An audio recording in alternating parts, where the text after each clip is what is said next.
Hello friends, happy new year.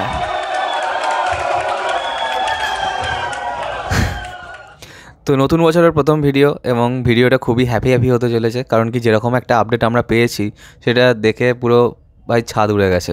কেন বলছি কি, অলরেডি এখন আমার বাড়ি থেকে অনেক দূরে হয়তো কোনো ফিস্ট হচ্ছে, সেখানে কিশোরী এবং তারপর বাপ এসেছে এই গানটা বাজছে। ঠিক আছে, তো মানে এতে করে বোঝা যায় যে খাদান কত বড় হিট, যে বাংলা সিনেমার গান যেটা হতো না।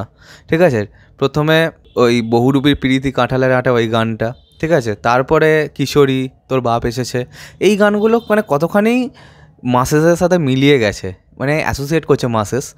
এইটা দেখেই বোঝা যায়। তাই আমার মনে হয় যে খাদান এই জন্যই এত বড় হিট হতে পেরেছে। তো এবার খাদান থেকে একটুখানি ফোকাসটা শিফট করলাম।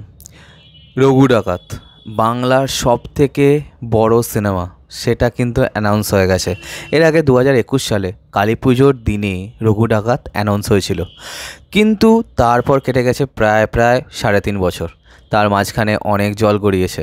এসবিএফ এবং দেব, এই দুজনের বিগ কোলাবোরেশন কিন্তু আমরা দেখতে পাইনি আরেকবার স্ক্রিনে, কারণ দুজনেই এখন বাংলা ইন্ডাস্ট্রির অন্যতম সেরা প্লেয়ার। তো এই যে প্রজেক্টটা আমরা স্ক্রিনে দেখার জন্য কিন্তু অধীর আগ্রহে বসে আছি, এবং এই সিনেমাটা ডিরেক্ট যে করছেন ধ্রুব ব্যানার্জি, তার ওপর কিন্তু আমার মনে হয় যে বাংলা সিনেমা প্রেমী যারা, তাদের কিন্তু একটা ভরসা আছে। কারণ কি ধ্রুব ব্যানার্জি কখনোই কিন্তু ডিসঅ্যাপয়েন্ট করে না। কেন কি, আমি যদি দেখি যে কর্ণ সুবর্ণের গুপ্তধন বলে যে সিনেমাটা, সেটা আমাকে কিন্তু অতখানিও এক্সাইট করেনি। সিনেমাটা যখন দেখেছিলাম ফার্স্ট ডেতে, তখন কিন্তু আমার সিনেমাটা দেখে অতখানিও এন্টারটেনমেন্ট আমি পাইনি, অতখানিও বিনোদন আমি পাইনি। কিন্তু সেকেন্ড হাফের পর থেকে তিনি এমন একটা ক্যারেক্টারকে ফিরিয়ে আনলেন, এবং তারপর সিনেমাটার যে ফ্লোটাই পুরো চেঞ্জ হয়ে গেল। তো এই যে জিনিসটা কিন্তু খুব ভালোভাবে তিনি করতে পারেন, এবং একটা হ্যাপি সিনেমা করতে পারেন। ঠিক আছে, পুজোর সময় সবাই কিন্তু একটা ফেস্টিভ মুডে থাকে। ঠিক আছে, সেখানে দাঁড়িয়ে রঘু ডাকাতের মতো সিনেমা আমার মনে হয় যে একটা বিগেস্ট মানে তুরুপের তাস হতে পারে। এবার আমি জানি না রঘু ডাকাতের জীবনে কতখানি তুলে ধরা হবে, তবে যতখানি জানা গেছে যে রঘু ডাকাত, তো আমরা সবাই জানি যে মা কালীর একজন বিরাট বড় ভক্ত ছিলেন, এবং অন্যদিকে তিনি ডাকাত ছিলেন এবং সাথে ইংরেজদের সাথে লড়াই করতেন। এবার দেব কিন্তু পরপর বাঘাযতীন এবং গোলন্দাজের ঠিক এই রকম একটা প্লট লাইনের সিনেমা কিন্তু করেছেন। প্রথমটা হচ্ছে গোলন্দাজ এবং দ্বিতীয়টা হচ্ছে বাঘাযতীন।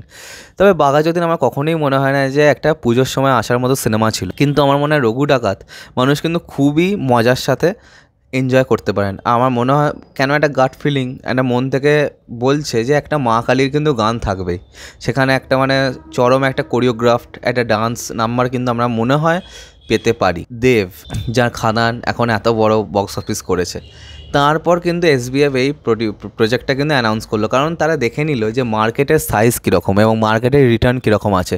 সেটা কিন্তু যেহেতু তারা বড় প্লেয়ার, তারা কিন্তু বুঝতে পেরে গেল। তো এই যে জিনিসটা এসবিএফ যে করেছে, এই যে মানে কারেজটা দেখিয়েছে, এটা কিন্তু খুব ভালো। এবং ধ্রুব ব্যানার্জি কিন্তু অনেক দিন ধরে এই স্ক্রিপ্টের ওপর কাজ করছেন, অলমোস্ট আজকে 2 বছর হয়ে গেল।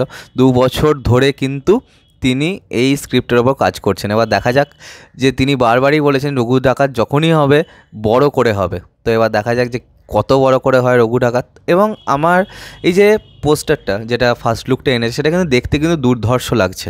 এবং অন্যদিকে আমি যদি বলি যে রঘু ডাকাত যে একটা ক্যারেক্টারটা, তার কিন্তু অনেকটা রেজ কিন্তু মনের মধ্যে আছে।